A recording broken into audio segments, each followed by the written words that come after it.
Oshkosh Area School District Board of Education regular meeting for Wednesday, January 12th, 2022. Has this meeting been properly noticed? Yes, it has. Please call the roll. Szilagyi. Here. Wright. Here. Wyman. Here. Carlin. Here. Herzog. Here. Carnes. Here. Peschel. We have a quorum. Thank you. Also, I need to read a statement before we move on with the rest of the agenda.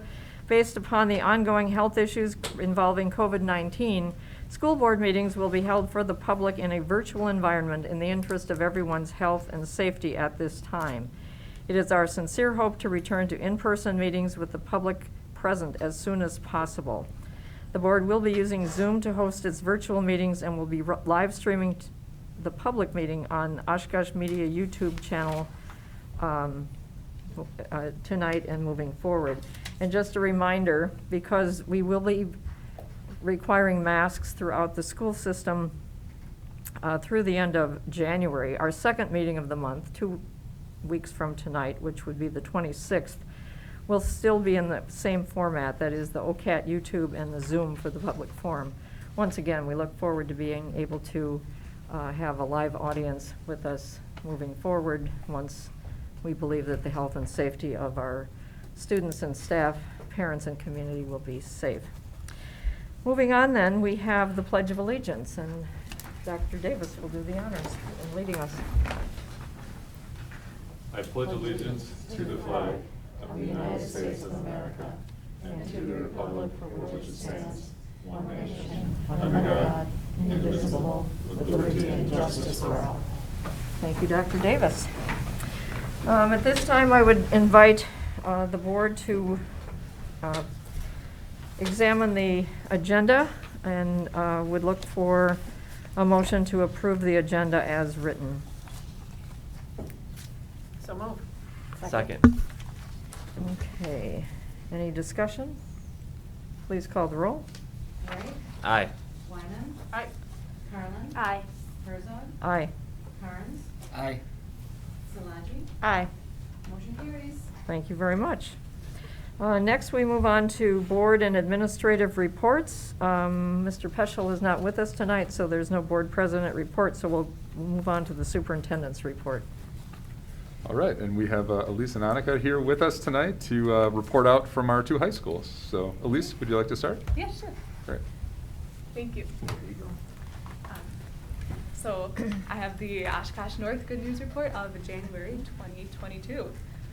So first up, we have our musical update. We're doing Guys and Dolls, and we open in February. We perform the 10th through the 13th, and tickets are on sale now, so we invite you to join us for that. Community's Sweat for a Vet program finally received enough funds to sponsor a guide dog for a local vet, and the community's members decided to name him Spartacus, or Sparty for short. Our Oshkosh North winter athletics are in full swing with our both girls and boys basketball, as well as wrestling, swimming, and the Oshkosh North and West combined hockey team.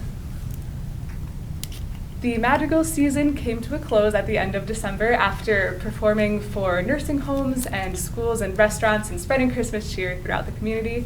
Pictured at left, we have the Madrigals at the Masonic Community Performance, and at right, we have the seniors of the Madrigals troupe. Aside from Madrigals, the music department was very busy the month of December.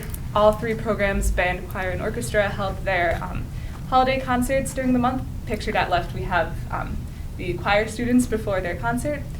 And then also the day before winter break, the music department performed their holiday collage concert for all students and staff during the day, which featured the Madrigals, the North Wind Ensemble, and North Orchestras. Our Polaris National Honor Society is planning to participate in the Polar Plunge by raising money and freezing for a reason. And the 11th and 12th graders of Communities 2 are working on a project of creating a sensory room for the IDMS students at North, which is interchangeably underwater and outer space themed and features alternative seating as well as some hands-on arts and crafts and sensory activities. During December, the band students at Oshkosh North, as well as the band students at every other high school and middle school in the city, performed in a combined concert called Bandorama. And pictured at right, we have this holiday concert with all of the band kids performing together. And pictured at left, we have the North Wind Ensemble participating in a Zoom call with composer Randall Standridge, who was commissioned to write a piece for band students of all levels to play together. And thank you. Thank you, Elise.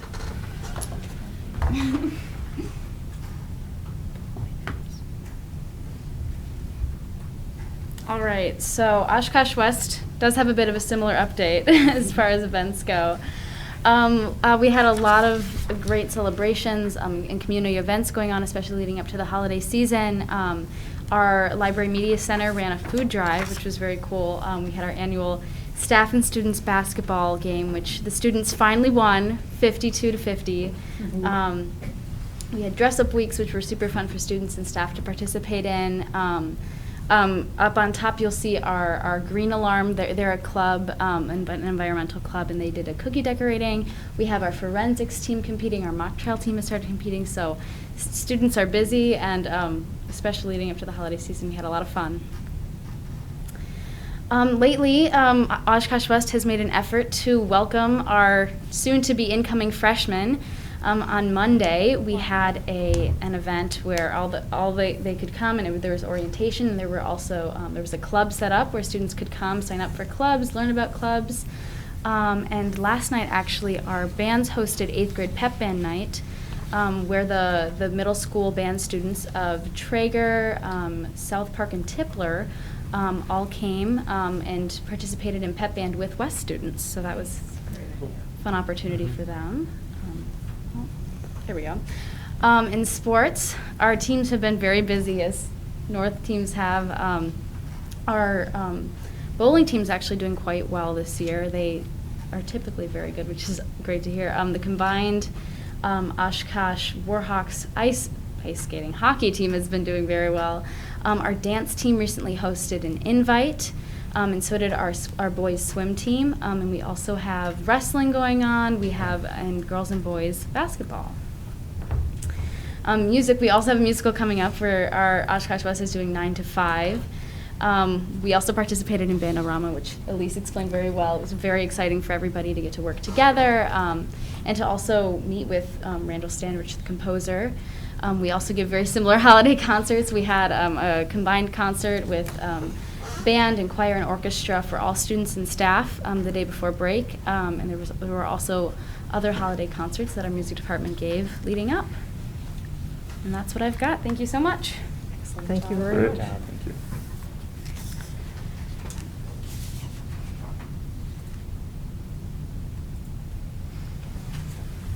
All right, and for the superintendent's good news report for tonight, first of all, just congratulations to some of our LEGO League students from Elps, Perry Tipler, Carl Traeger, and Oakwood. Their team recently received the Champions Award at sectionals and will advance to state on February 6th. The team was commended for their excellent research and prototype of a smoke, heat, and fire detector that the team designed to alert cargo plane pilots if there was a fire on board. So awesome work, everyone, and good luck at state. Students in the district's Whatever It Takes Academy are enjoying reading the new social emotional learning books thanks to the successful Donors Choose project called Finding the Superpower Within. The class also enjoyed a visit from Linda Pirian, our Director of Special Education, who loved reading and chatting with them. So thank you, Linda, for your leadership in that program. It's a fun activity. Communities 2 students are creating a sensory room, as was mentioned earlier, at Oshkosh North. Students researched and brainstormed ideas to ensure that the sensory room is appropriate for students needing additional support. Fine motor skills, gross motor skills, accessibility, lighting, theme, and flooring were all in consideration for the research and the plans. Students are excited to reveal the finish of the room on January 19th. As I said before, certainly one of my highlights is being able to get out in schools and talk with students. So we're continuing our student spotlight. Today was the release of the Secker Siblings Student Spotlight, both for North and and West. So our latest feature features Paige and Reed Secker, two exceptional high school student athletes at both of our schools. The Secker family has a unique family connection to our district. Paige is a sophomore at West and Reed is a senior at North. Their parents, Jody and Frank, are alumni, and Jody is currently a teacher at Perry Tippler. So this Friday, January 14th, is the game between Oshkosh North, at Oshkosh North, between the North and West girls varsity basketball teams. They play at 6 o'clock, and the boys varsity plays at 7:30. So come out and see Paige and Reed and all of our student athletes to cheer them on. And that's just a view of some of the activities that I've been doing since the last time we met. So that concludes the superintendent's good news report for tonight.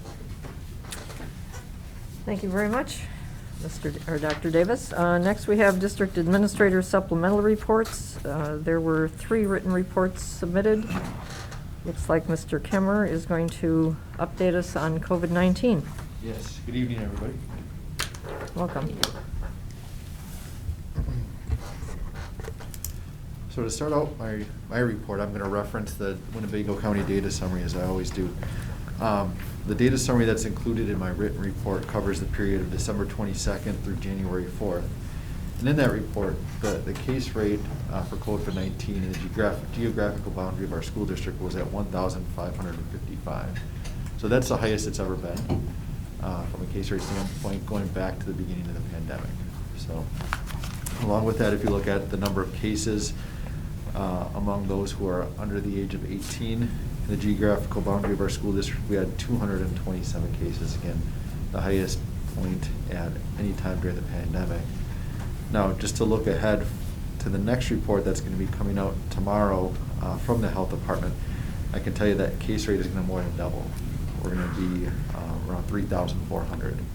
And the number of cases for those under 18 is also going to more than double and be around 550. So the trend is significantly increasing, more so than anything we've seen in the past.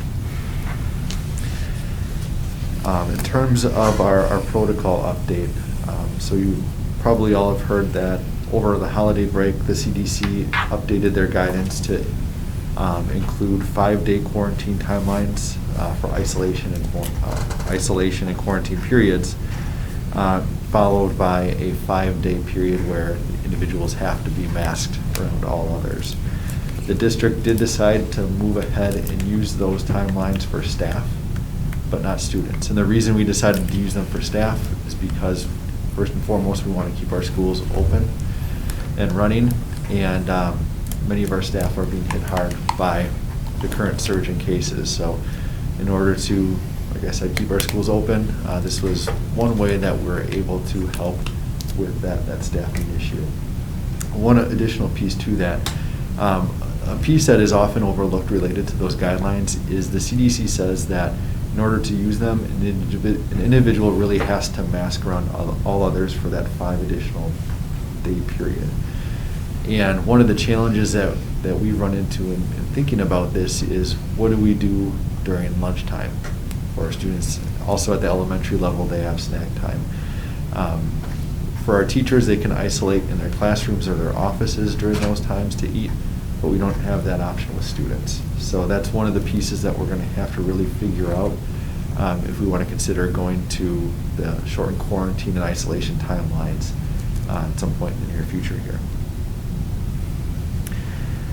I did want to mention that we have another COVID vaccination clinic that we're running in conjunction with the health department. That's going to be this coming Monday, January 17th, and it's going to be at Perry Tippler Middle School from 3 o'clock until 5 o'clock p.m. So any OASD student who wishes to be vaccinated, or if they're eligible for the booster, they can come and participate. Same with family members. We will only have Pfizer there, so the Pfizer vaccine and also the booster will be available. There will also be a second dose clinic that's going to take place on Monday, February 7th, also at Tippler Middle School from 4 until 5:30.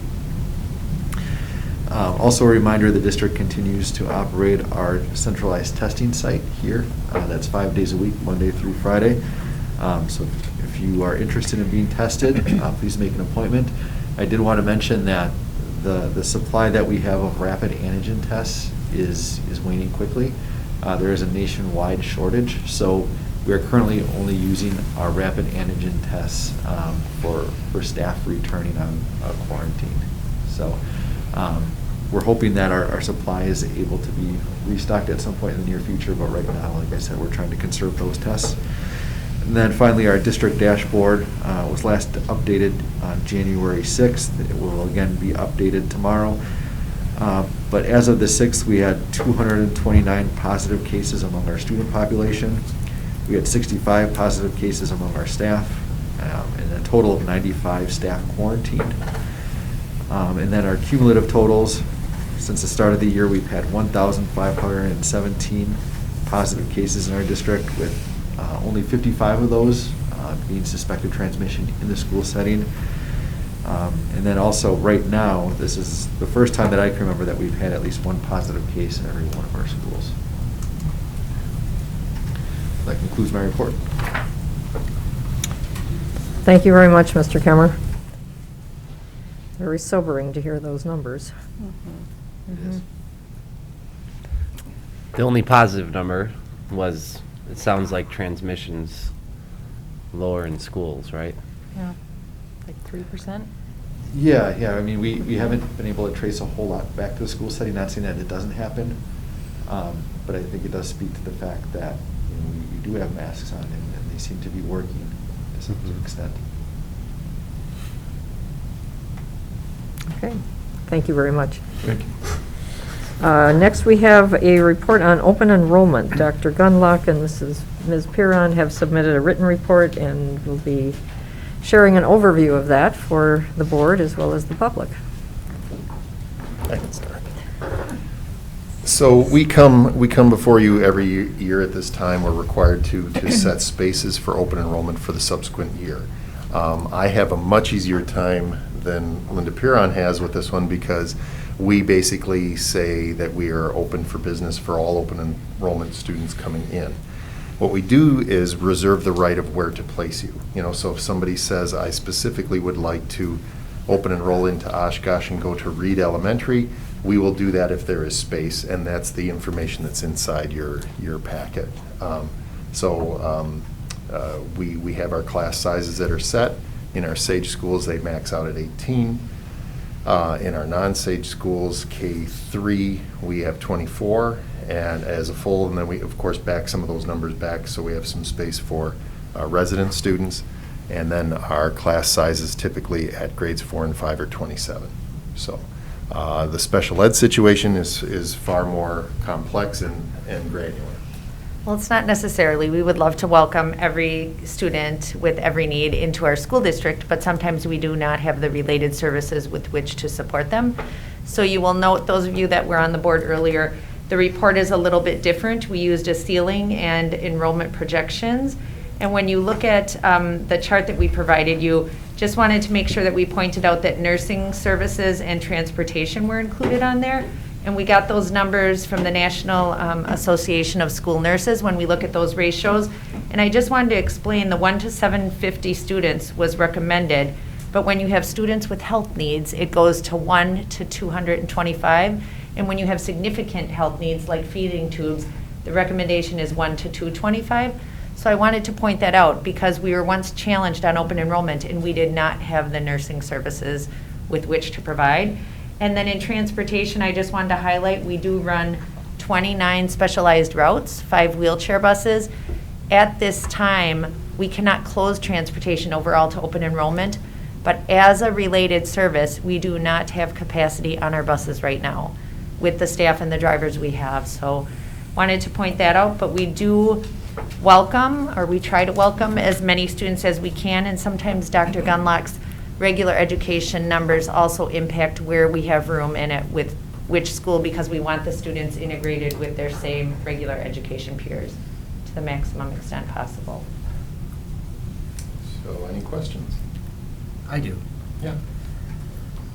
Being a dad of a 4th grader with 27 kids in the class right now, it is incredibly difficult.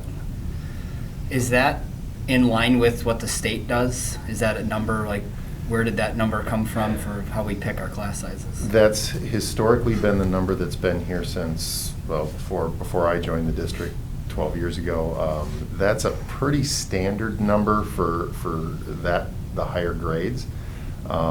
We tend to run, our plan in its aggregate is cooler than it has been in the past because we did that intentionally. In other words, while we do have some classroom sections running at capacity, we have a lot of sections that are not. And we did that intentionally because we knew we'd be accepting quite a few kids back after all the changes that occurred last year. So, and that's worked out perfectly. We weren't sure if we were creating too much space or too little space, and it seems to have lined up. Now, that doesn't change the fact that we do have some classrooms that run at capacity. I think we have 2 classrooms right now that are running 1 over in different grades throughout the district, but when you take into account we have 13 schools and 6 grades per school, multiple classrooms per grade, that's not too bad. Yeah, and I understand, and we've talked before, and Right. I understand that there are logistical reasons why, and to change that, my thought on that is that number seems to be a little high for those 4th and 5th graders, but I know that's a different conversation, but that's. Well, it gets more difficult too when you're dealing with schools that have maybe 1 of each grade or 2 of each grade. Yeah. The interesting thing about the situation we referenced is it's occurring in a school that for the first time since I've been here where we are 3 of each grade. That's very rare. Typically that happens in the 1 or 2 sections where they just don't have enough for the next quantity of sections. So, if I may, sorry, I'm going to take this over, sorry. Ms. Lodgy, you had said something a couple meetings back, or maybe a couple months back, and we talked about looking at the district lines. Yes. And I don't know, I guess that was on my notes to ask at some Yes. point of where I that think was that's going, but relevant that to seems to this. fit here well with, I wondered kind of where we're going with that, if that's something that we're looking at, because maybe there's a place to help that. I Yeah. agree. Yeah, and we'll be doing that when the new elementary school is nearing opening. We'll be having to redo some of the lines at that point in time. Some districts use what we call fuzzy lines, where they may change your boundary from year to year. Oshkosh has never done that. Any of you who've been involved with boundary changes in the past, it tends to be a little bit of a jolting experience. People don't like to see their boundaries change. Okay. So. I had a quick question. I'm sorry, go ahead, Mrs. Carlin. I just had a quick question for Ms. Aaron. You mentioned that we're having some transportation shortages. Is it normal for what we usually have, or is it related to the pandemic, or staffing, or both, or? I think it's probably a combination of both, That's Ms. what I Carlin. thought, yeah. Okay, thank you. Because we usually don't have a lot of problems making sure that everybody has transportation, right, that needs it within our special That is true. services. Okay, so we're like everybody else in the country. We have fewer staff working and lower resources and strict restrictions on the buses and all that kind of stuff, right? You are correct. Thank you so much. Anyone else? Just as an FYI, in response to the query from Mr. Carnes, boards do their work through policies, and we have policies on many, many topics, and one of them would be boundary lines. And so that would be a place for us to start moving forward. Well, when we talked about that last time, I Yeah, don't know where that was, I it kind thought of was that like left. was on the upcoming agenda for February to Yeah. look at. Weren't we going to look at enrollment? It was the broader conversation about enrollment. Yeah. Could have Right. been. But we could look at it at the policy So- meeting too. Sure. We have Yeah. one in Sure. February as well. I mean, that'd be a good That place would to be- take it back to, I agree. Yes. That would be the spot to start, I think. Would we be creating a new policy, or is there already? We a- haven't, we have. Just to review the Just policy to we have. review. Yeah. We have many policies on many topics, and one of them I know is boundaries, and there's some very specific language in the policy related to the enrollment in our 2 high schools, and when a boundary line change has to be investigated at that level. I don't remember the rest of the terms of that policy, but that would be a place for us all to start. Thank you. All right, well, thank you very much for your Thank you. report. Thank you. Well done. And then the other supplemental report is from Mr. Nihans on budget variance.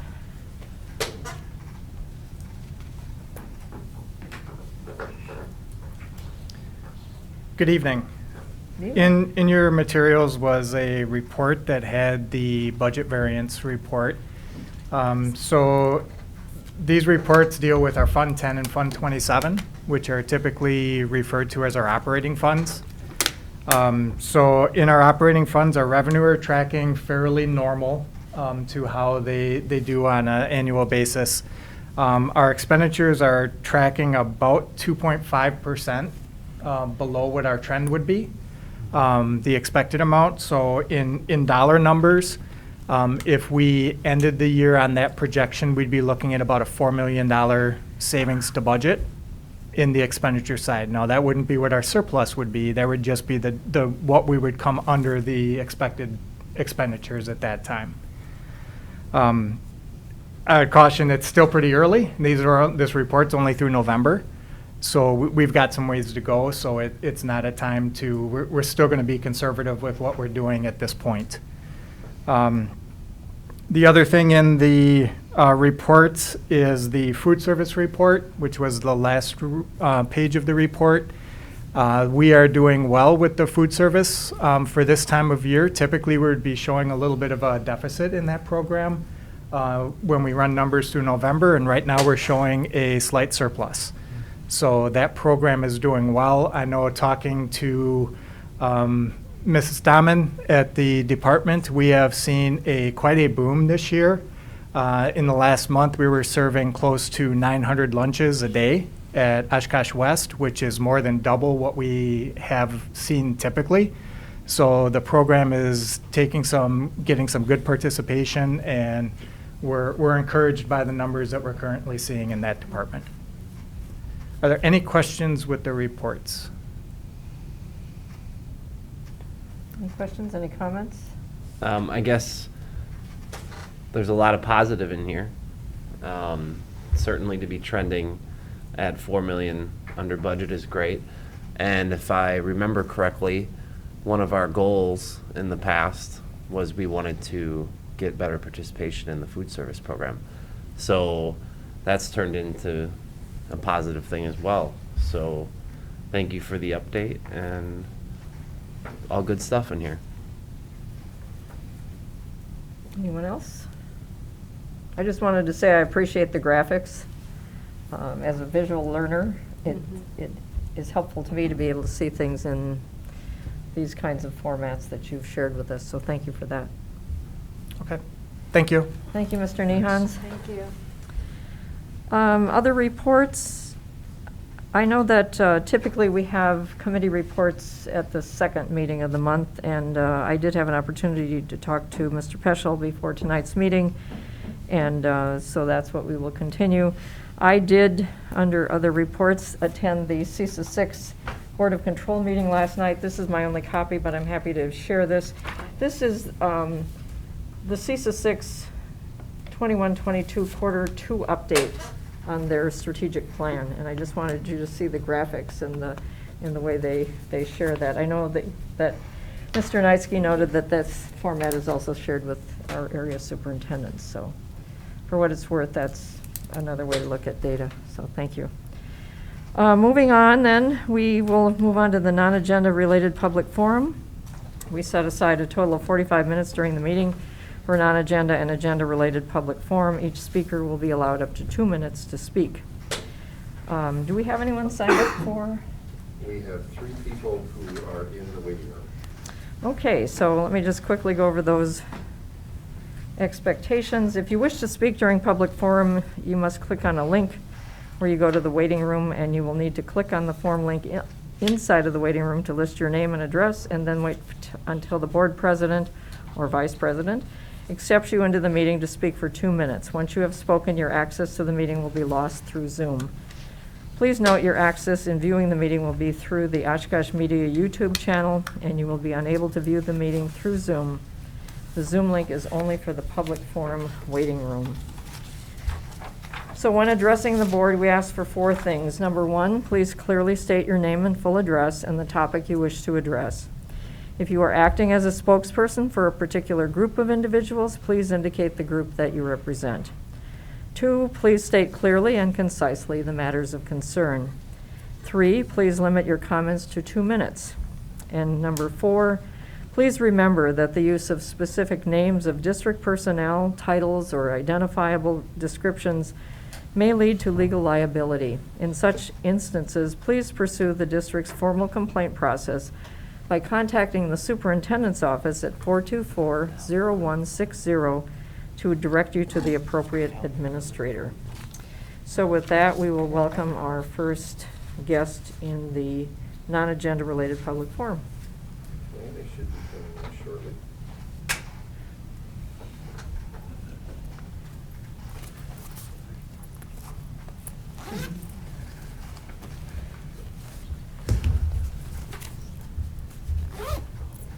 They're connecting to audio.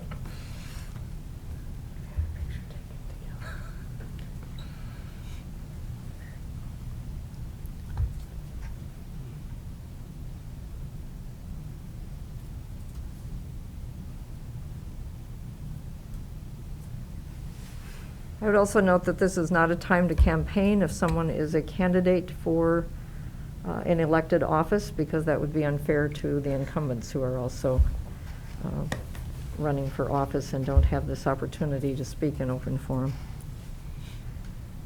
Yeah, it still says they're connecting to audio.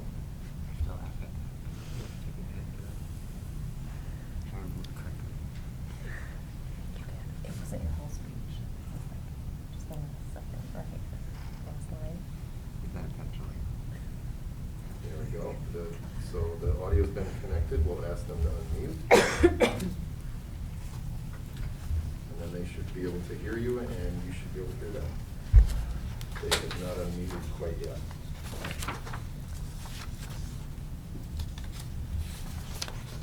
When you do unmute, please state clearly your name and address, and then you have 2 minutes. Willia, you can proceed if you can hear us. I can now. Okay, go ahead. Sorry about that. That's what happens when you're trying to use 2 different computers. Yes, thank you very much. My name is Julia Salomon, 1320 Snowden Drive, Oshkosh, Wisconsin.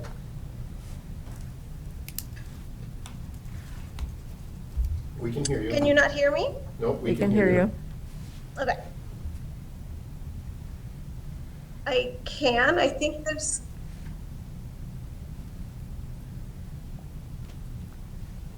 We can hear you just fine if you can hear us.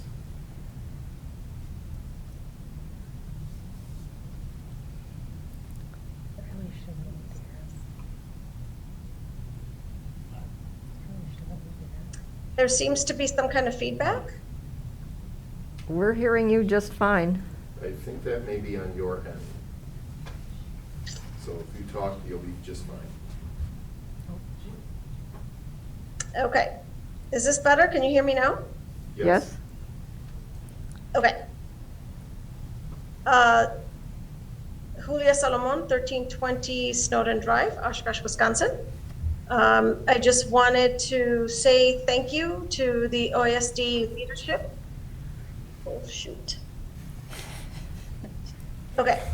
I just wanted to thank the OSD leadership for its proactiveness and its frequent communication to parents. It is certainly appreciated to hear that the mask mandate will continue. And I really appreciated the letter that Superintendent Davis sent out alerting parents that there may be a possibility of going virtual and how that would work out. So that proactiveness is very appreciated. Thank you. Thank you very much.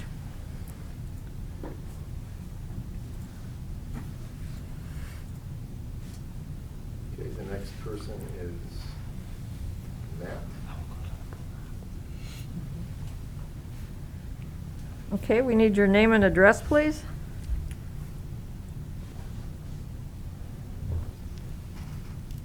All right, good evening, everybody. Good evening. Good evening. We're all set and we can hear you. We just need your name and your address, please. Yep, my name is Matthew Took. I'm at 1679 Thornton Drive. Yeah, I've been pretty vocal in opposition to masking ever since the summer. It's a detriment to our children because it decreases oxygen levels in developing kids. It can cause bacterial issues as well. And it also, unfortunately, affects our youngest. It has a disproportionate impact on our 4K and kindergarten students who are still learning using facial expression and recognition. I've spoken to the director of Winnebago County Health Department, Doug Gyron, in email and over the phone, and he identified 3 mitigation standards or things that we're using, one of which is masking, of course. The other is distancing, and the third is ventilation. He actually identified ventilation as being really the key and the most important of the mitigation factors that can be done.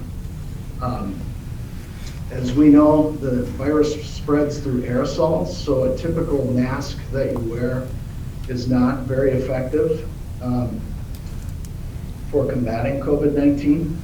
So one of the things I did is I emailed with the superintendent about ventilation. I wanted to see what the district has done to sort of to deal with this. And since the beginning of the pandemic, it was revealed that there has been no upgrade to the ventilation systems. And therefore, you know, meanwhile, we have the masks in effect, even though places like Lourdes Academy, Valley Christian, Martin Luther, and other smaller schools are mask optional and not having an issue. So I have a question that I would like from the superintendent, and that's how much federal money did we receive for COVID-19 mitigation? Excuse me, I'm going to ask you to wrap this up within the next 15 And seconds. What have you done with those funds? And in particular, ventilation or different things like that. And that's Okay. all that I have for this evening. All right, thank you very much. I appreciate your willingness to bring that to close since you were above the 2-minute limit, so thank you. Yep, you bet. Thank you. You bet, thank you. All right, and we have one more speaker, I believe.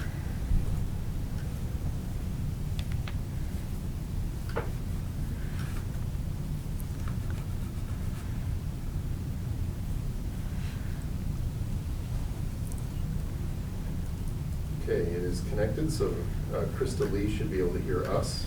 She needs to unmute herself. Yep, I can hear you.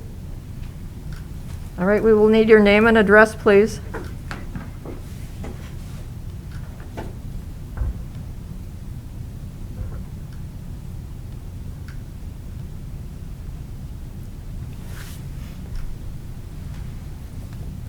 I think you're still muted.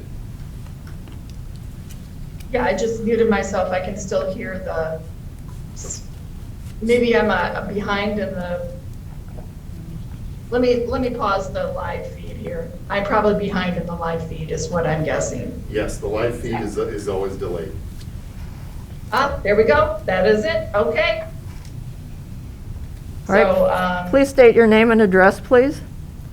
Crystal Lee Brentwood, 1821 Iowa Street, Oshkosh, Wisconsin, 54902. Come on by, I'll give you a cup of tea. Yeah, so I'm just here to remind the board members once again that they have sworn an oath to the Constitution to uphold and defend it. And per the letter that all the board members received via email and delivered certified mail last year, they're in violation of multiple points in the Constitution, multiple laws of the Constitution of the United States and of the state of Wisconsin and of Wisconsin state law, which also include Wisconsin State Statute 448-04-1A and strangulation and suffocation under State Statute 940.2351. Whoever intentionally impedes the normal breathing, and/or circulation of blood by applying pressure on the throat or neck by blocking the nose or mouth of another person is guilty of a Class H felony.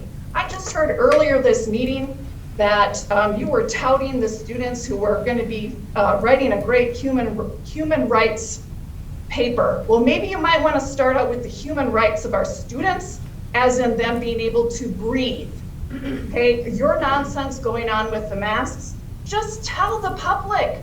Just be honest with the parents and voters in this school district that you took $20 million from the federal government in exchange to mask our students and be the subject and obedience of listening to whatever nonsense the CDC comes up with and the health department locally.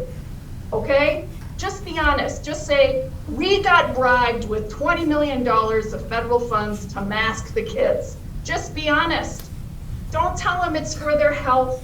Okay? You are mentally hurting these children. They are suffering so much from an inability to see people's faces. Krista, excuse me, I'm going to ask you to wrap this up in the next 10 seconds because you're over your time. Thank you. They've already down 20 across the board. This is hurting our children. This is a crime against humanity. Krista, I'm going to have to cut you off. You're beyond your time limit. Thank you very much.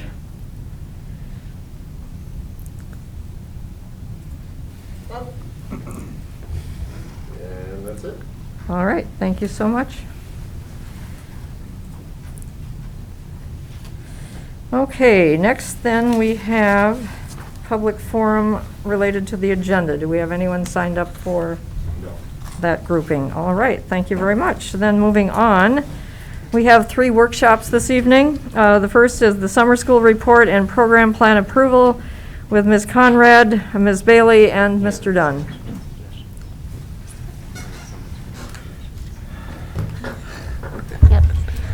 Good evening. Yes, I'm Julie Conrad, the Director of Curriculum and Assessment, and with me this evening I have Dan Dunn, our high school summer school principal, and Doris Bailey, our 4K through 8 summer school principal, on assist for any questions.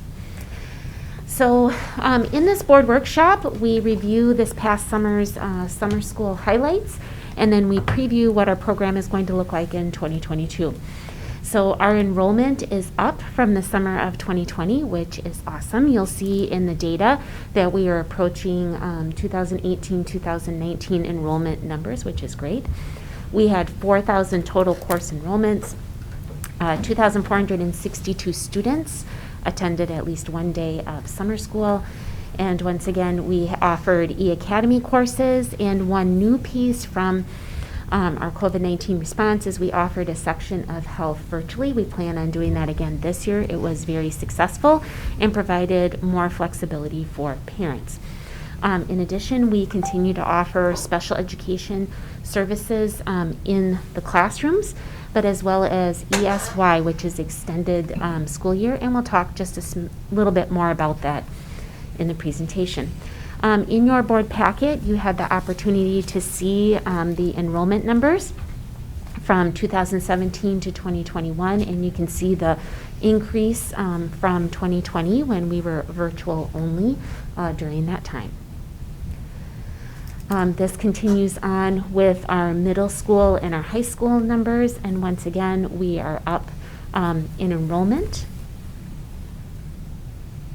Our high school program totals, you can see once again we are we're down a little bit in high school enrichment courses, up in credit recovery, which we were anticipating and we wanted to make sure that our students recaptured credits during that time.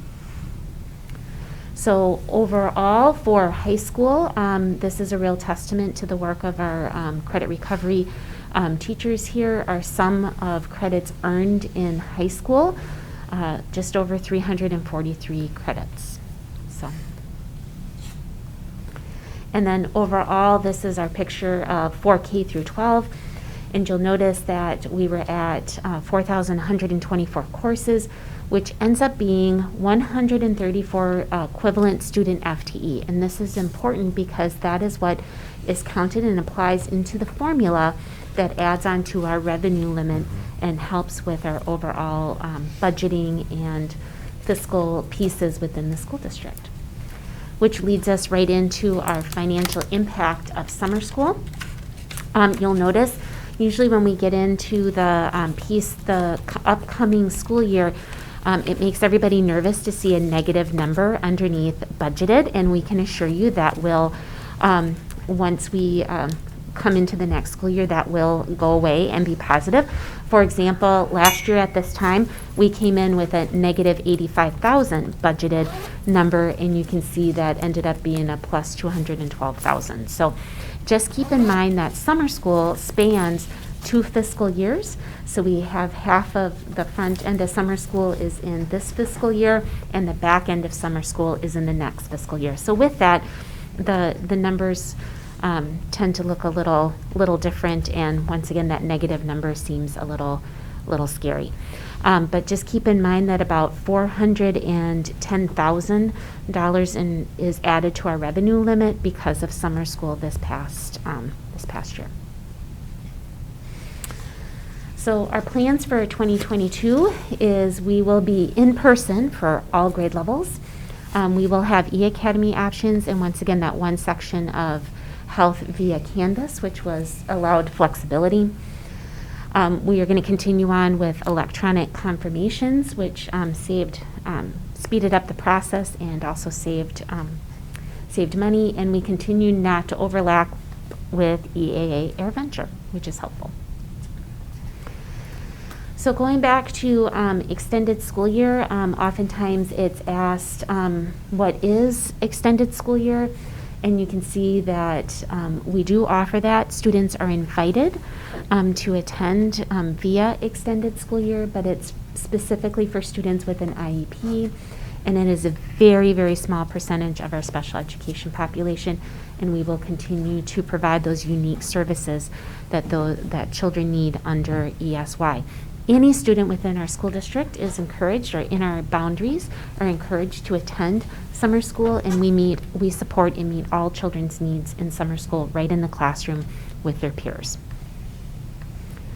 So here are the dates for 2022 school year, summer school.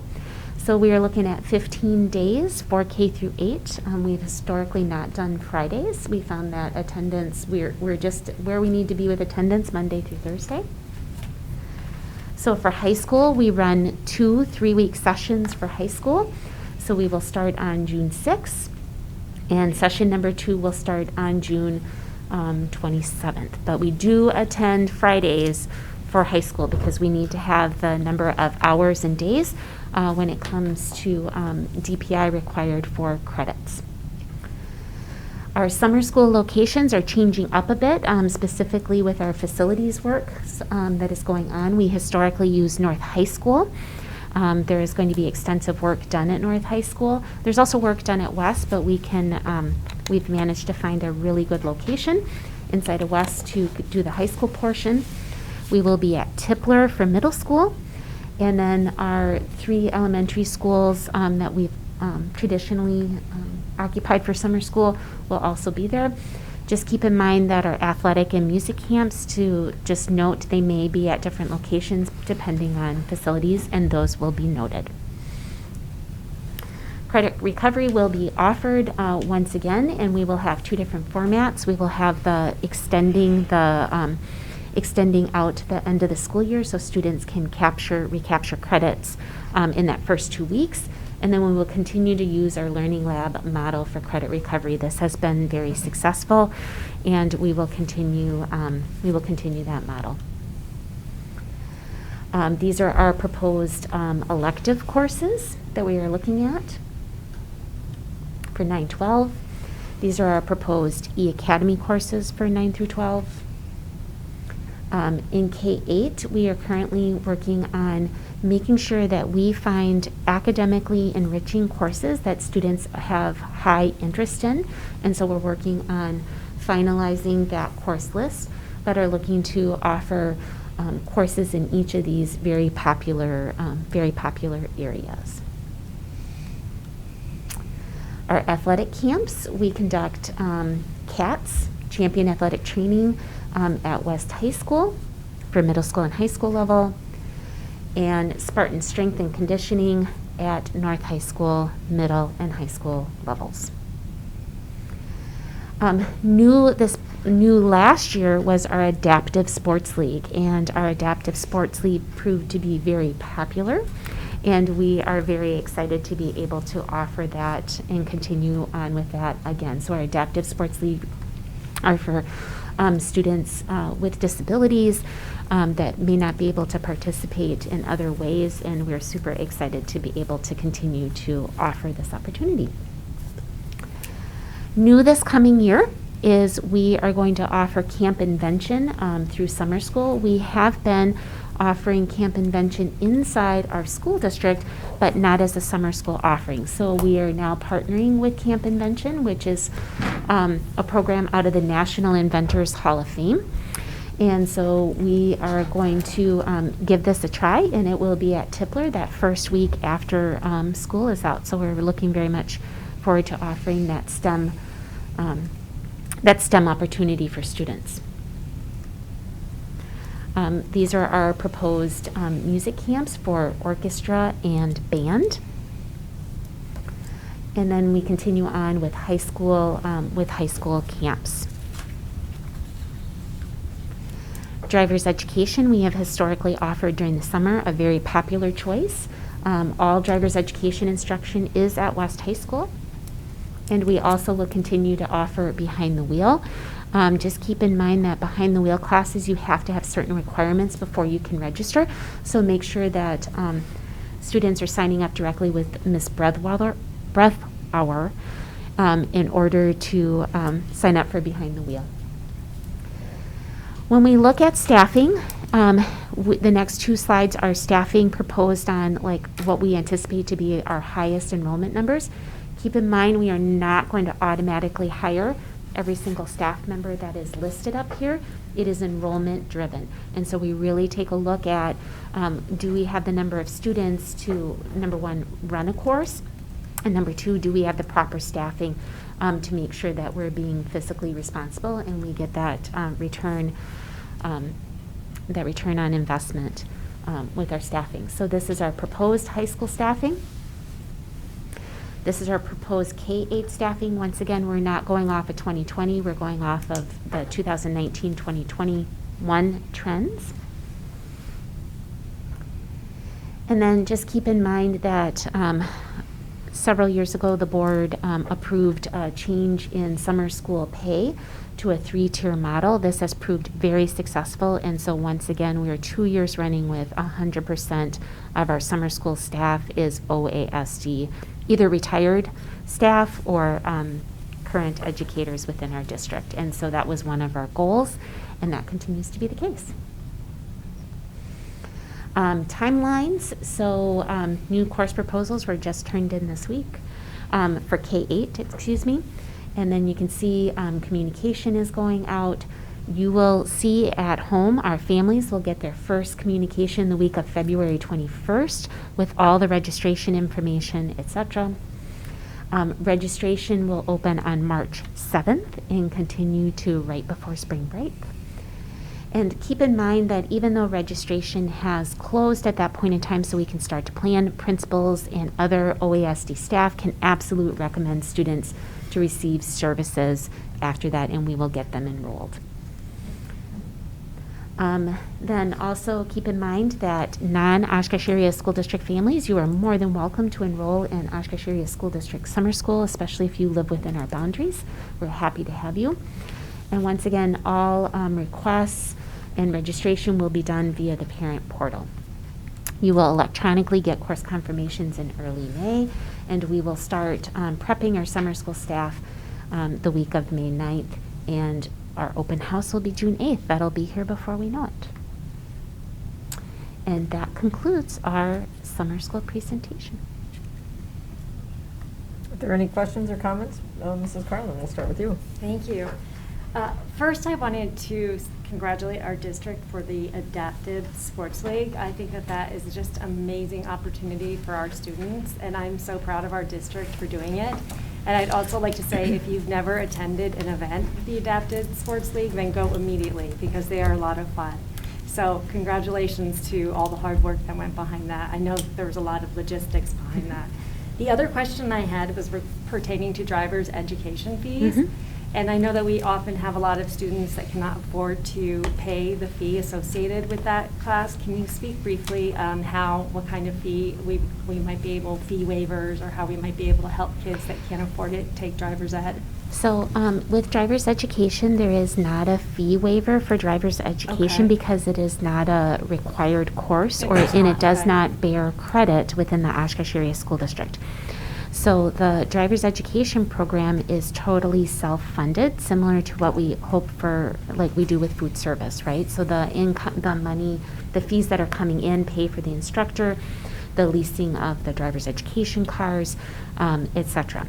So with that said, we actually are doing a little bit of investigation and analysis on what those costs are. Are we really doing a neutral cost piece?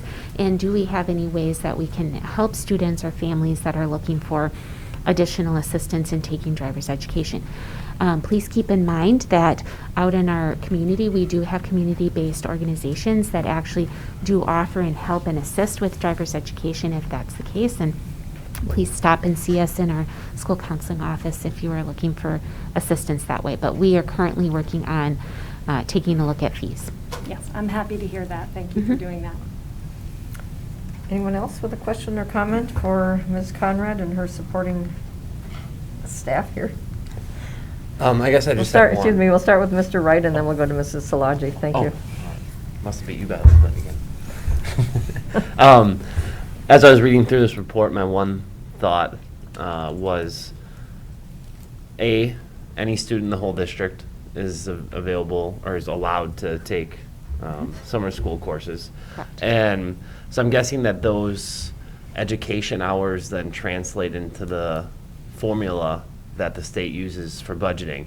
So technically, any student from a private school, public school, any student in the area can come and take our summer school courses, and it's almost like they're an Oshkosh Area School District student for those hours. Yep.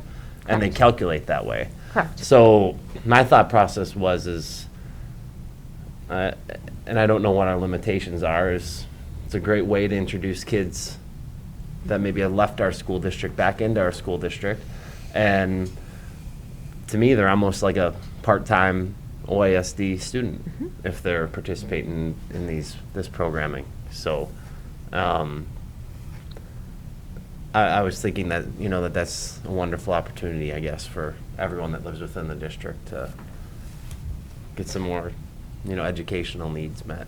Yep, absolutely. We advertise and tell your friends and family we're open for summer school. Thank you, Mr. Wright. Mrs. Salaji? I was just going to say thank you. Last summer was the first time my kids attended summer school, and they all had a great experience. It's at the elementary level, which is what my kids are. It's very enriching, the activities. Yep. And I also wanted to note that slide about Camp Invention. It looks, I know the fee was just an estimate. It's not set in stone yet, but it is much more affordable now that you're implementing it in the summer school program than it was when it was a separate program. So I think that's a wonderful opportunity to get more of our students to that wonderful hands-on science, STEAM even. Yeah, that's event. correct. We're currently negotiating and working through what that fee structure is actually going to look like, and making sure that we can absolutely make it affordable, low cost, or perhaps no cost. We're working on that right now. Right, So- even if it ends up a little higher than your guess, it would still be like a third of the price. Oh, yeah, what it was absolutely. before. So that's wonderful, thank you. Anyone, Mr. Kearns? I have a couple of questions or comments. So the first one, talk about marketing it, and obviously I think that's an important piece. Talk about bringing kids back, but also some are behind, some are struggling. And I think last year was really hard for people to want to still do summer school, even though they needed it, because they were just done. Yes. And I feel that. But this might be that opportunity with those middle school and elementary school stepping up classes to really help them. So whatever we can do to really blast that out and get that out there, I think is important. whatever came from what Principal Levy did at Washington last year, is that something that will continue in a different way, different places? Are we going to try that in different locations? So Summer Climb is going to go into effect for another year. The funding has been extended because we didn't use it the prior year through United Way, and we got additional funding. So we're working through that. Just keep in mind that implementing it universally, there are some other key factors. If we have schools that are willing to do it, want to do it, we will search out the grant funding for it. Reed Elementary School does a smaller version of that through a camp piece in literacy and math. So we have that there. But Summer Climb, we're continuing to investigate that. It cannot be offered under the summer school umbrella yet because it has to be open to every student within the district. And the way that Summer Climb works, it is targeted specifically for the students in that elementary school, so it does not meet the DPI requirements for summer school enrollment. Okay. Thank you. Thank you. Anyone else with a question or comment on the summer school report? I wanted to say thank you as well. I'm very impressed with the array of course offerings, K-12, and I'm also impressed with the data that you shared relative to the number of credits that were earned last summer, knowing that, as Mr. Carnes pointed out, some students were done with online learning, but it doesn't seem to be reflected in the sum of credits that were earned, so that to me was very impressive. So it sounds like we're finding courses that students are interested in and are willing to invest their time in. My one question has to do with slide 17 on proposed K-8 courses. There's been a lot written nationally about students needing to get caught up to grade level and so on, not for all students, but for some. Would that be reflected in the multi-level math and literacy? I'm assuming any student, regardless of proficiency level, can sign up, and so those who might need a challenge will be provided that, and those who need to get caught up will also have that opportunity. Yes, that is correct. The other piece behind this is that research on summer school enrollment is that to really take it from the approach, instead of remediation and deficit-based programming or planning for a student, is to really look at it from an academic enrichment, because any type of engagement within academics that is purposefully planned around literacy and math is going to benefit a student and build skills. And so, yes, that multi-level math and literacy applies both ways. That is correct. Thank you very much. Any other questions or comments on this report? All right, again, thank all of you for your hard work. It's, I understand, or at least can sympathize or empathize with the amount of work that went into getting to this point this evening and then moving forward with the implementation. So great job. Thank you. If I can just make one more comment, I just want to give a big thank you to Kelly Skifstad, our extended school year coordinator, Doris Bailey, 4K through 8 summer school principal, and Dan Dunn.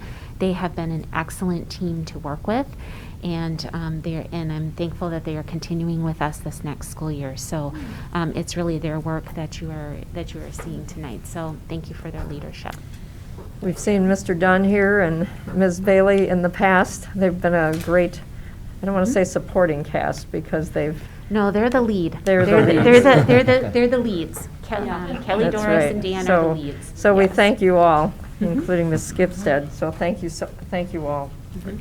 It's a team. It's totally a team effort. Absolutely. So, thank you. All right. Next, then, we move on to the second workshop item, which is the 2022-2023 school calendar with Dr. Brown, Ms. Conrad, and Dr. Pinkston. Yes, thank you. All right. Okay, and so yes, all three of us are on the calendar committee. We also have principals, we have educators, clerical staff, and it was really lovely this year. We've had people, as some of you will know, we've had people on the calendar committee for over a decade. But we also had a couple people leave this year that left some vacancy and some opportunity, and Julie did a beautiful job of reaching out to our ESOL multicultural coordinator and our CLC coordinator, and that was really great to have just new perspective. So it rounded out the group in a new, amazing way. So. All right, so the big change that you'll see in the calendar is we don't have the early release days. And so there was a few reasons for that.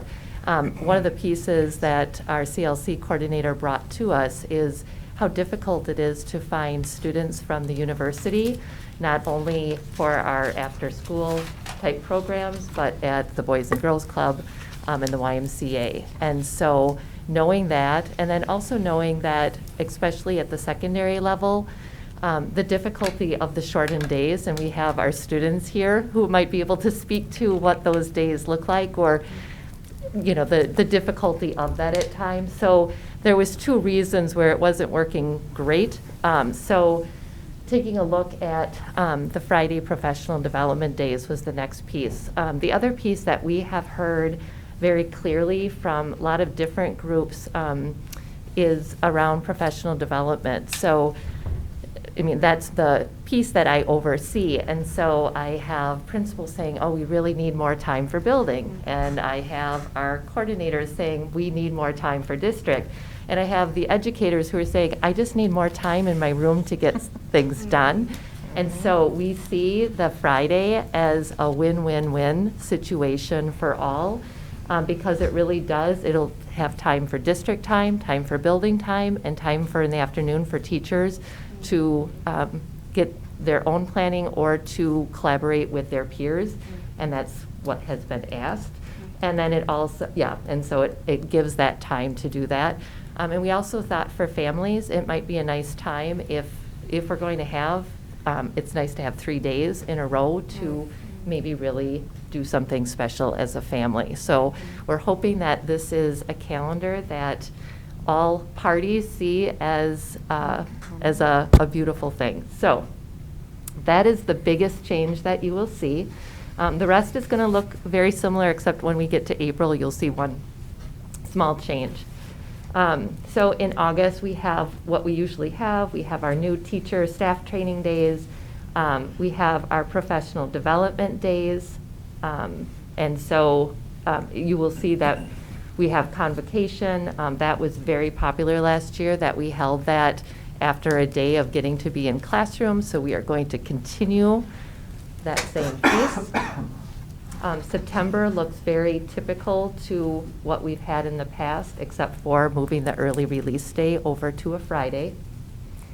October, the big change here is one of the professional development days, or one of the no school days.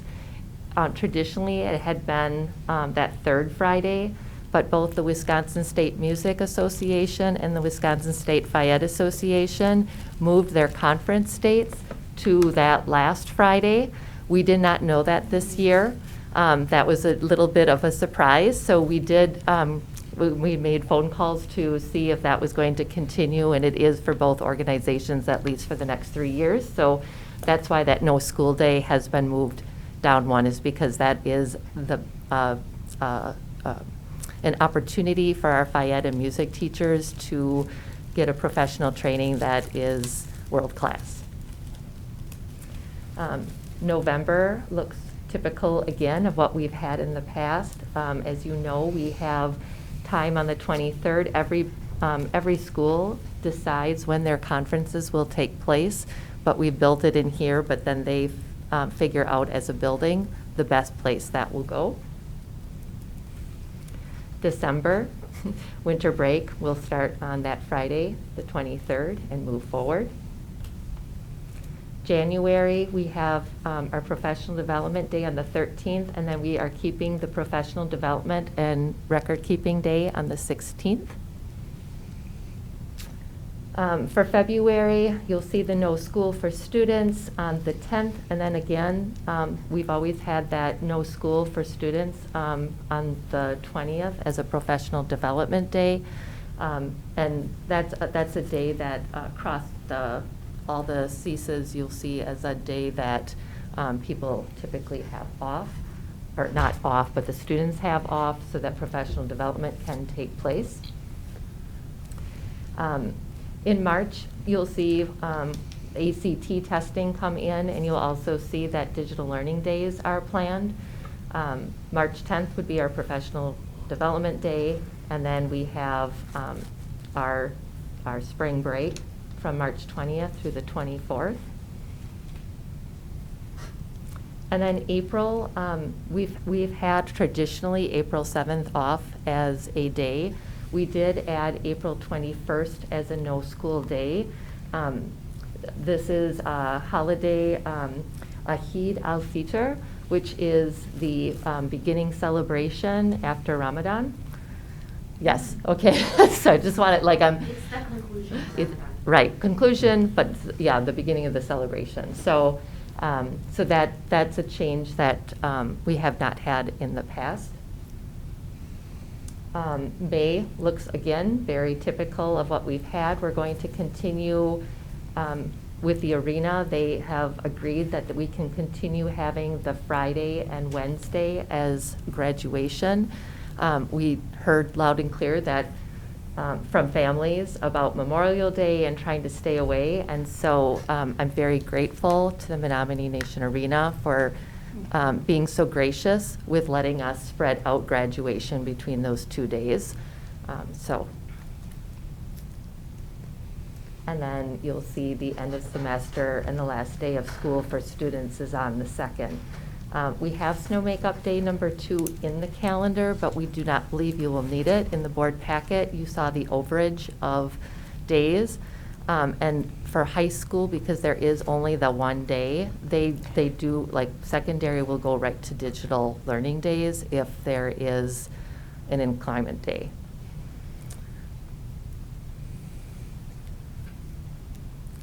Mrs. Carlin. I am so excited about this calendar for a number of reasons. First, no more early release days. I am so happy to hear that because A, it's best for students, it's best for teachers, and as a parent, it's also, I think, better for a lot of families too, because when they were coming home early, sometimes it's hard to keep track and find childcare. So I am so thrilled to see that our teachers will be able to have a full day, and then also it will impact our students less. So thank you for doing that. That is amazing. The second thing I loved about this calendar is that, again, this year, our spring break aligns with UWO spring break, which I know makes a lot of our families that have work at UWO, our second largest employer, very happy as well. And then I had a just quick question, which I don't even really kind of want to ask this question because I don't want us to be in this position anymore. But did you consider after the holidays having a few more days off if, I hate to say it, if we're still in this pandemic and when we gather with our families and, does it make sense that if we're still in this pandemic, and I really hope we're not, I don't even want to think about this, but does it make sense to think about maybe having longer breaks in between our holidays if the spread continues as such? Just to make sure I understand, are you talking about like if we have spring break from the 20th to the 24th? I'm talking more about Christmas break because when we came back from Christmas break this year is when we saw a huge surge in our numbers and whatnot. And I don't know.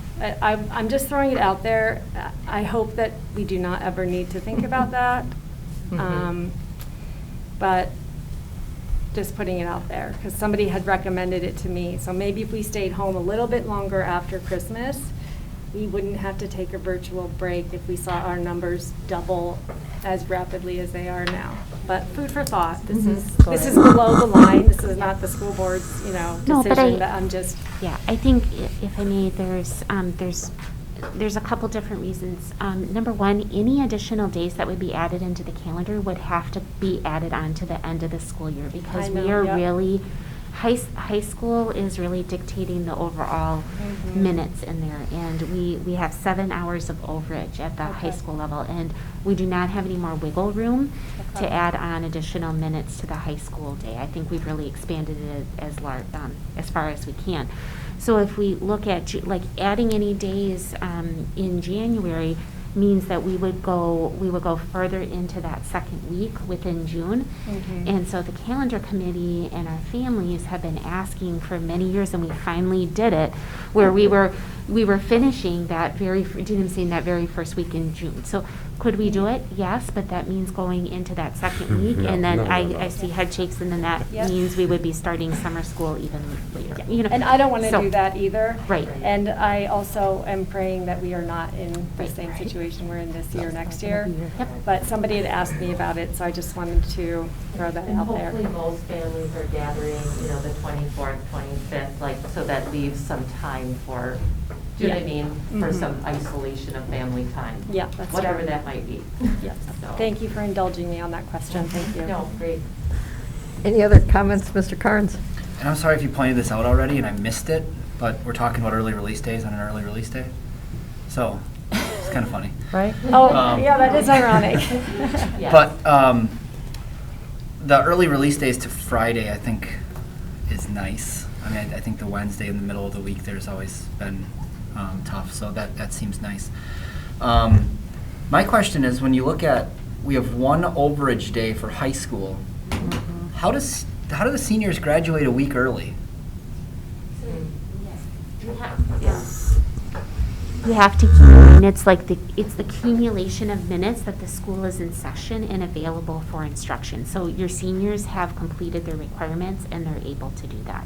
Okay. I know it seems like counterintuitive, Yeah. but we're looking at the whole. So I guess I look at it like when I graduated, it was the last day of school. Oh, absolutely. And we graduated and that was it. Mhm. So what are the other kids doing for those extra 4 days that the seniors don't have to, and why are they going if it's They're nothing? they're continuing to go to school, and they're doing their semester Finals. exams, correct. So seniors would be doing them earlier then to wrap that up then? Yep, We're any just moving course it that up on- requires them, yep. Yep, and we were doing that and you may not know behind the scenes, like if you were a Oshkosh graduate from back in the day, we were still doing like senior interim grades, and we were calculating that for graduation, so we were pushing that back even before that as well. So that's been a tradition. Veronica, go ahead. If I could say something, a lot Absolutely. of times seniors don't typically take finals or at the end of our second semester. Some classes, if you're taking it through the university, will require it, but for the most part, finals are waived. So then those 3 days we wouldn't have to do anything anyways. So then they just release us early.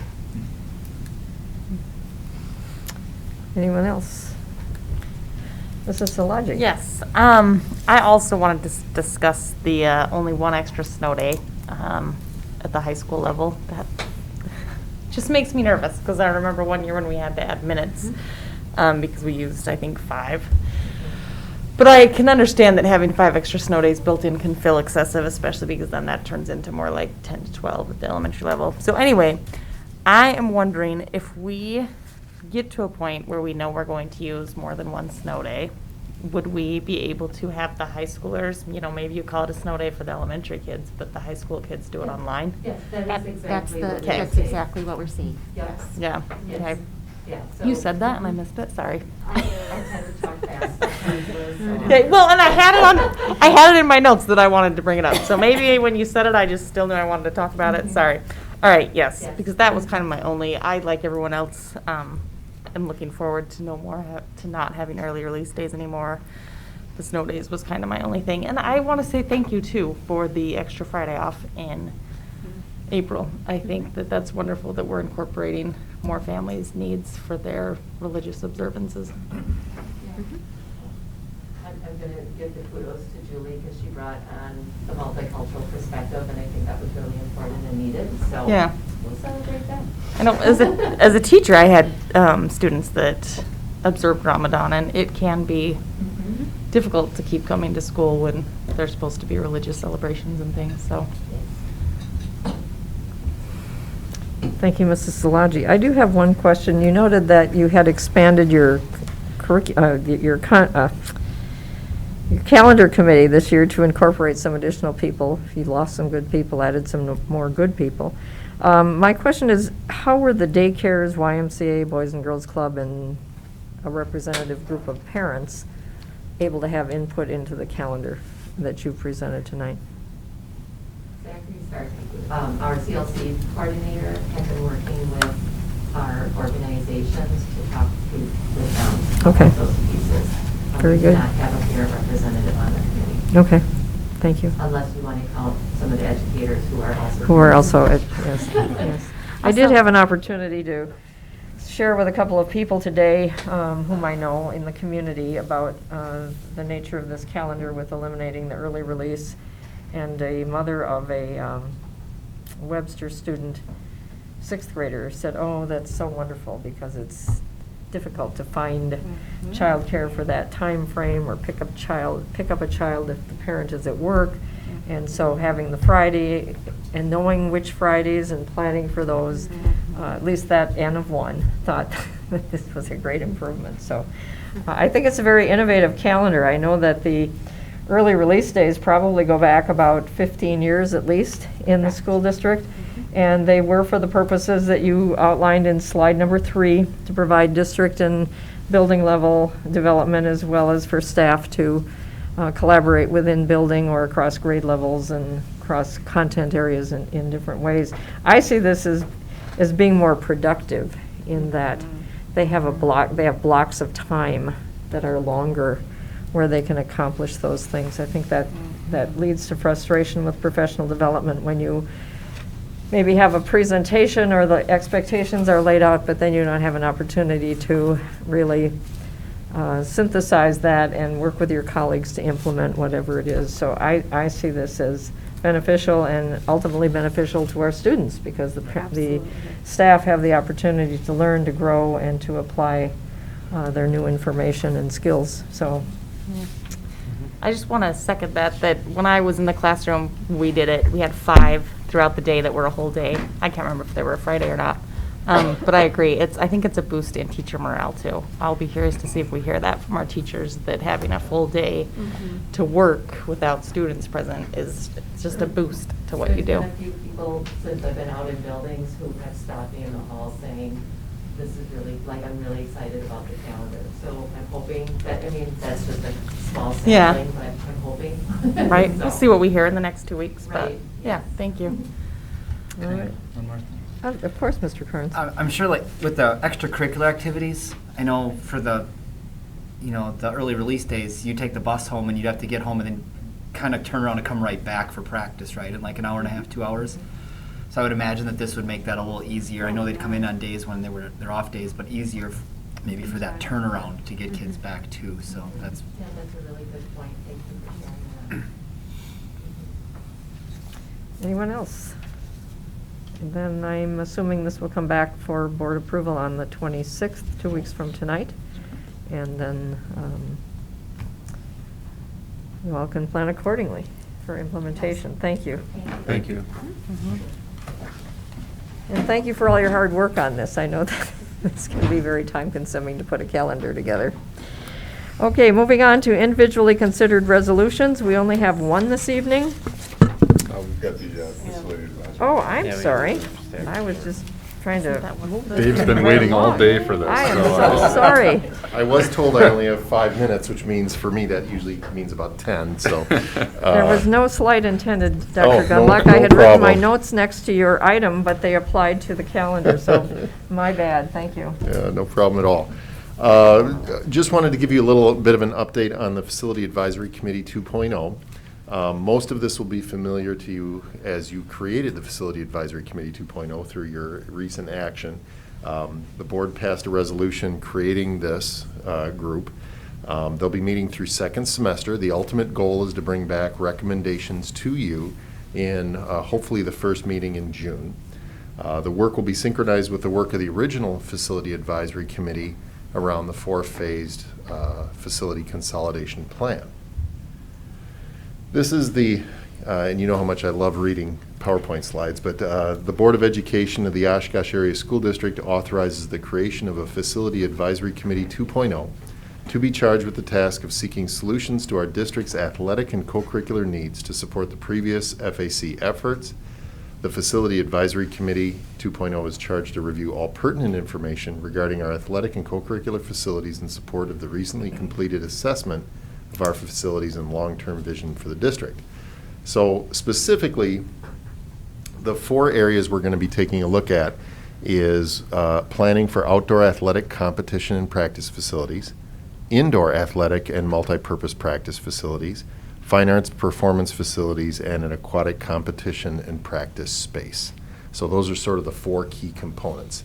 The goal of the group is to tie those with phases 2, 3, or 4, and also create sufficient plans that we could potentially garner some donations, because we think there are some people who are pretty excited about those projects and would be interested in donating to those projects.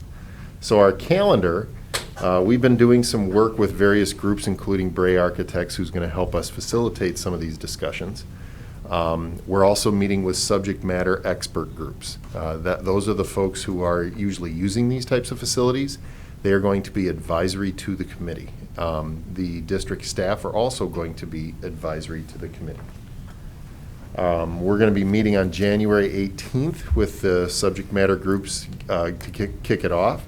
Our first meeting is January 25. That's our meeting 1. And the second meeting will be on February. That will be the discussion on indoor athletic facility defined need and option review. On February 22nd, we're going to have our third meeting. That is going to finish up our discussions on indoor athletic facility. We should be able to articulate location, timing, and cost. And then in March, the 2 meetings in March, we're going to be moving towards looking at Performing Arts Center, defining needs, location, timing, and cost. These meetings, by the way, are going to start at 4:30 and they will end no later than 6 o'clock. Hopefully they'll end at 5:30, but we're trying to keep it down to 60 to 90 minutes to respect the times of the people who are helping us out. In April, we'll move into an aquatic center or natatorium review to define the need, go over the options, and then in April 18th, we'll finish that up. In May 2nd and May 16th, that'll be meetings 8 and 9, where we will take a look at the competition. It's called Competition Stadium there, but really an outdoor performance space. Needs, options, location, timing, and cost. And then in late May, we'll have our 10th meeting, which will wrap all of those pieces together, and we'll put the polish on the recommendations that we will then bring to you in June. As before, we have the Facility Advisory Committee website. As we go through this process, we're going to be posting information there. We intend to potentially record these meetings, if that works out for us, and post that on our YouTube channel just like we did last time, so people can see what we're talking about and where it's going. So what's next? We're meeting with the subject matter experts for the first set of projects on the 18th. We'll continue to follow up with invitations. We're still getting invitations back, which is great. And we're preparing for our meeting number 1 on January 25th. So that's what's next. So any questions? Yeah, who are the subject matter experts? Those were identified. I can share that list with you. They were identified by Oshkosh West and Oshkosh North activities directors and administration. So usually they're the ones who kind of know, okay, who's going to be using these spaces, and they helped us come together with a list of who we want to bring in.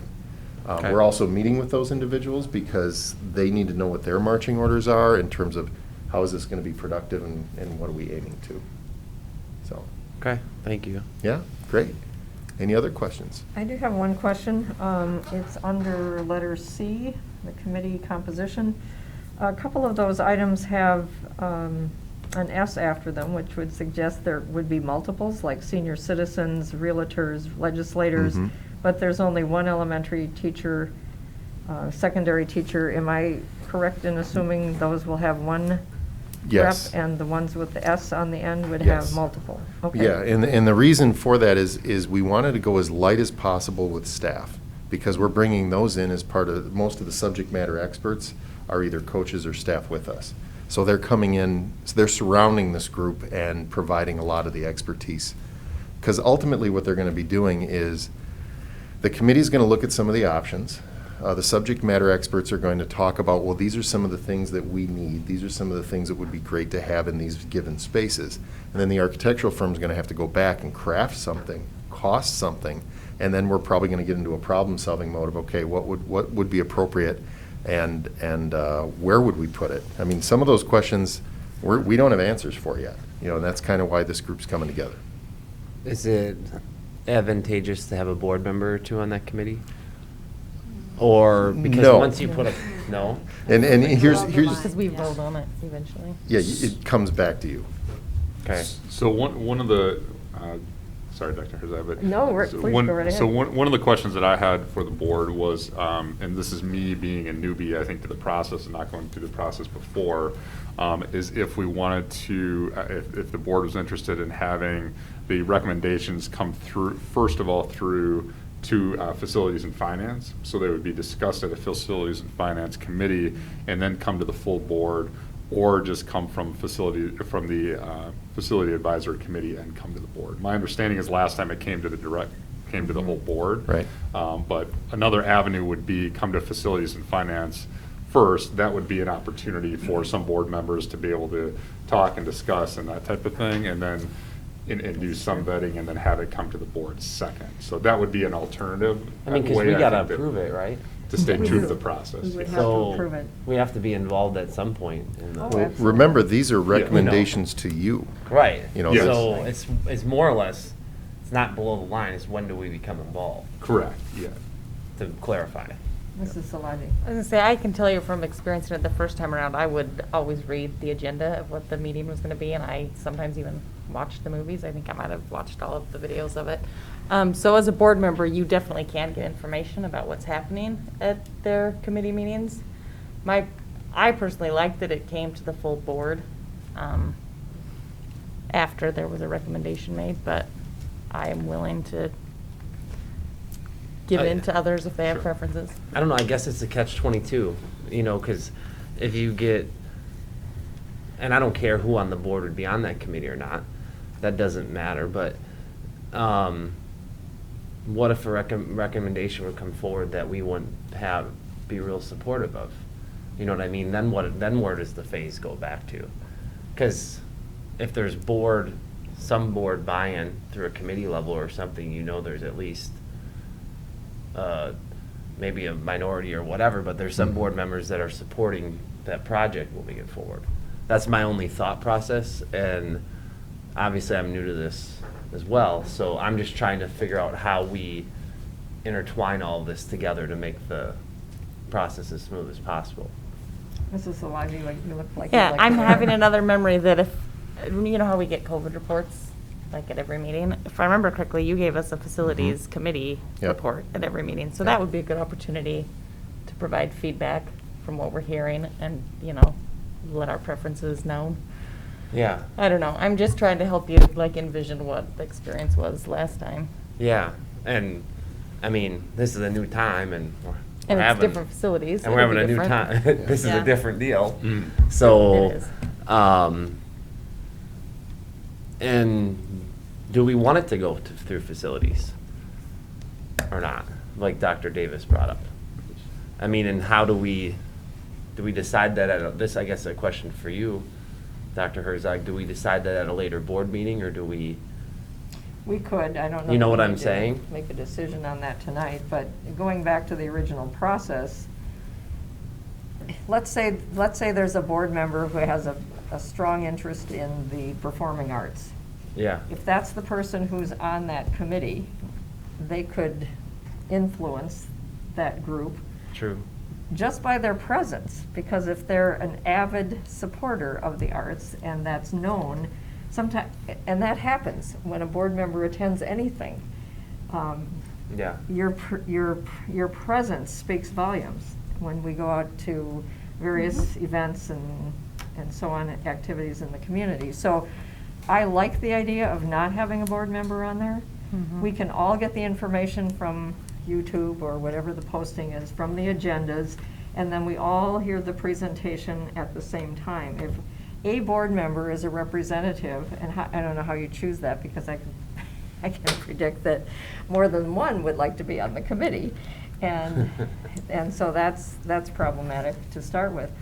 But I think it's a more open and objective, transparent process if we ask a committee, an advisory committee, to advise the board, and then the board makes the decisions.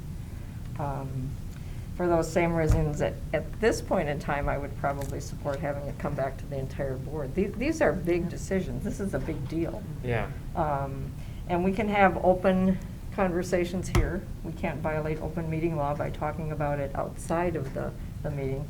But as evidenced at our last meeting in December, this group is capable of open and transparent communication. And so that's just my opinion at this point. Yeah. Mr. Peschel isn't here tonight. I'm sure he may have another perspective on it. But that particular decision is not one that has to be made tonight in terms of will it go to the committee level or will it go to the entire board. But to me, this is a bigger issue, with all due respect to Mr. Nehans, than talking about a budget variance from one month to the next, which goes to that committee. Mr. Carnes? I appreciate you brought that up about having somebody there, because the thought crossed my mind too of what does that look like, and I think it's important that we talked that out. And now I really have a good feel that I'd like to leave that be. You know, let them do their thing, let them feel, as you said, I didn't think about that, but you could influence, you know, and, you know, we talk about that when if we visit schools or we do whatever, like what do board members, you know, bring to that. So I thought that was interesting, but I would be, if we get to that point, I think that comes straight back to here. And we plan a good meeting, you know, knowing that into it that we're gonna have some good conversation and we're gonna do it, but I'd rather have it come straight back here if we get to that point. And it could mean that it's a special meeting, and it's a single agenda, depending on a prediction of what else we need to deal with and how long we think we need to review what is brought before us. And I only raised I greatly appreciate the input, and I only raised the question just so we could kind of think about that in our mind, you know. I appreciate that. I was just going to add that I remember when we did this process the first time, I had the same thought. Like, I wanted to be on the Facilities Advisory Committee because I was like, oh, that's one of the things that I ran on. And now as a board member, I have to sit back and, you know, let it be until it comes to us. So I definitely understand why you're bringing that up, and it is important to discuss. So thank you. I think it also speaks to the strategic plan in terms of engagement of the community. And the importance of hearing from people and giving them a forum to speak openly and from their heart or their head in a situation, and not feeling like they might offend some board member or whomever in those meetings. So I trust that this committee will come forth with a reasonable recommendation, and if the board chooses to tweak it, that's entirely possible. So, may I add just one thing? Absolutely, Mrs. Well, Cullen. I just wanted to add, I think the reason I said that I feel like this is a little bit below the line for us is because the role of the school board, we really only have 2 jobs. And one of them is we make policy, oversee policy, define policy, enforce policy. So actually that's 4 jobs in policy, but you get what I mean. We work on policy. And the other role of the school board is to oversee the superintendent, to evaluate the superintendent. But when it comes to day-to-day operations, we let Dr. Davis do what he feels is best after consulting with his team and all of those kinds of things. And sometimes I think about it in practical terms, like if Dr. Davis was a brain surgeon and he came to us for input on how to do this brain surgery, and you know, we're not brain surgeons, and we can ask a lot of questions about the recovery process, et cetera, but we don't know how to do brain surgery. And so that's why I feel like sometimes these decisions, when we question the things that come through committee, we have to remember that we are taking guidance from experts, and we're not experts in everything. So I just wanted to throw it out there. That's why I said that. Okay. Anyone else want to weigh in? One more question. Sure. Regarding the subject matter experts and the people being brought in, I see the list of who's going to be involved. I imagine we're going to have a diverse background of, you know, different options and ideas and that kind of thing too, because I think there's a lot that can be brought in from Yep. that standpoint too, so I hope that that's Well, and taken that's, into that consideration. list you see in your staff report was from the original Facility Advisory Committee. I mean, I can't guarantee that every one of those individuals has agreed to return, because we're still getting invitations back, but that's the goal, to have the most diverse group possible. Perfect. It's also important to remember that district staff, that includes myself, Dr. Davis, et cetera, we're also part of the subject matter expert group, so we sit outside we're not part of the committee. You know, we really wanted to honor the charge and make sure that they have the ability to explore the issue and hand you what they learned and what they thought, and then really it lives with you, you know, and you guys take it from there. So what I'm hearing at this point is that we'd want to target coming back to the entire board at this point in time. And if that changes, and we can do it either way, it's just a matter of, as we engage the committee, I just want to be able to cast a vision for them of what the end product is going to be, if people are going to commit that kind of time, so they know how this is going to land. Yeah. Not that can't change, but at this point in time, it sounds like coming back to the full board is the way to go. So thank you for that feedback. Okay. Thank you, Dr. Davis, for Thank that you. clarification. Yeah, thank you. Anyone else with a comment or question on this evening? We haven't heard from our students. I don't know if either of you want to weigh in on this topic.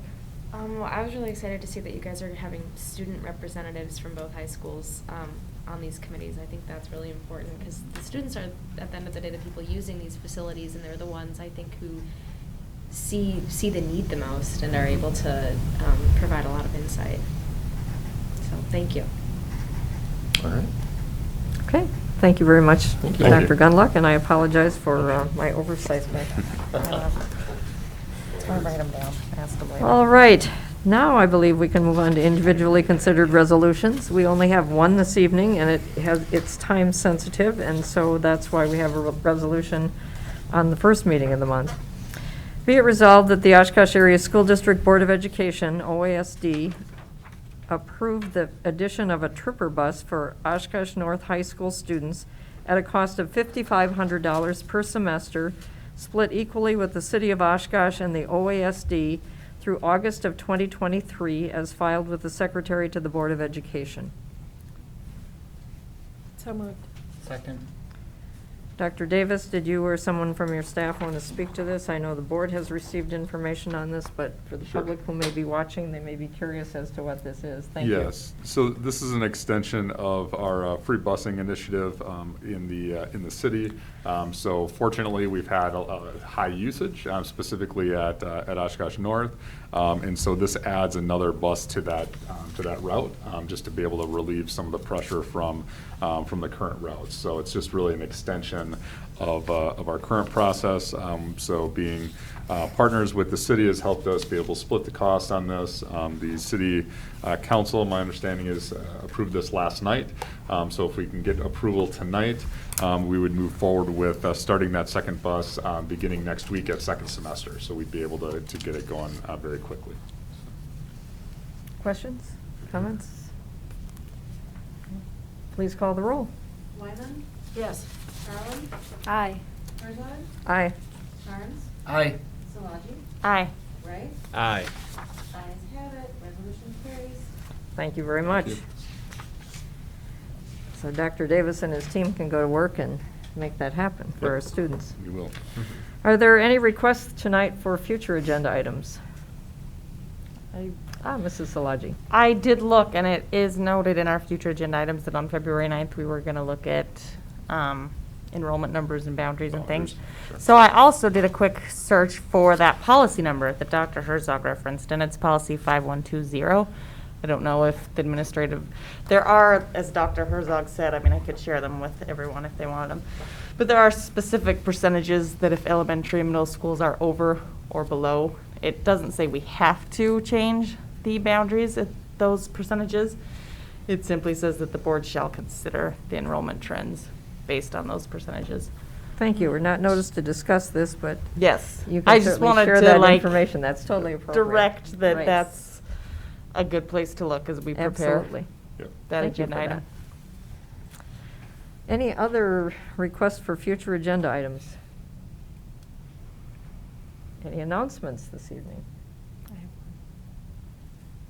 We have our high schools coming up with musicals, and we have a Northwest basketball competition this Friday night. We've got Wave Robotics kicking off their season. Lots of activities going on, so please support our students. And thank you to our students and our parents who are participating in these activities. It's very important. Mrs. Carlin. I just had an announcement. I forgot to bring the magazine, but if you subscribe to the WASB magazine, there is a great article on the last page about interacting with legislators and has a lot of valuable tips. And I also wanted to announce to our board that I've been working on getting, as part of the legislative committee chair, we have been talking to a number of legislators to have them come to our schools. And so please stay tuned. We are hoping to have a visitor in March, and I will keep you posted. Thank you. Wonderful. Thank you. I want to thank our student representatives for joining us tonight. That's to me always a highlight of our meetings, and I love it when they participate, not only sharing the exciting things going on in their schools and the advocates that they are for their fellow students and their staff members. So I'm just very thankful for your being here tonight and your sharing and your participating in any of the agenda items that you wish to participate in. So thank you for that. And I also want to thank our 3 speakers tonight in the non-agenda public forum, related public forum. We allow 2 minutes, and we try to adhere to that, and I know that a couple of people got cut off, but that is the standard that we use, and so just a reminder to keep that in mind when you wish to speak. And finally, one more reminder that the second meeting of the month in 2 weeks from tonight will be held in this same format. The board will be meeting in person, and public forum will be, once again, either through OCAT, YouTube, or Zoom for the public forum, in the interest of health and safety. And as soon as we can return to in-person for everything related to our meetings, we'll all be happier. At this time, I would entertain a motion then to adjourn to executive session for the purpose of 1, considering the employment, promotion, compensation, or performance evaluation data of any public employee over which the governmental body has jurisdiction or exercises responsibility under Chapter 19.85 paren 1 paren C of Wisconsin statutes. A, contract renewals for administrators. And number 2, deliberating or negotiating the purchasing of public properties, the investing of public funds, or conducting other specified public business whenever competitive or bargaining reasons require a closed session, and considering employment, promotion, compensation, or performance evaluation data of any public employee over which the governmental body has jurisdiction or exercises responsibility under Wisconsin Statute 19.85 paren 1 paren E paren C. A, Oshkosh Education Association OEA negotiation strategies, and B, Non-Teaching Employee Association NTEA negotiation strategies. So moved. Second. Please call the roll. Carlin. Aye. Herzog. Aye. Carnes. Aye. Szilagyi. Aye. Wright. Aye. Wyman. Aye. Meeting is adjourned to executive session. Thank you very much.